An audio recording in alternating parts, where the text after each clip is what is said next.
Hello everyone. Welcome to Beauty Attraction. Today I am going to tell you how to get rid of ingrown hair that occurs because of waxing and shaving. Let's get started. Take 1 tablespoon yogurt, 1 tablespoon oats, 1 tablespoon rice flour and add water to make a paste.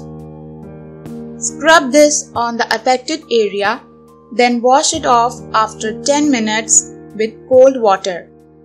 Make sure to do this every day for best results. It will banish the ingrown hair and lighten your skin too. Thank you for watching Beauty Attraction. Do subscribe to my channel and click the bell icon for more updates.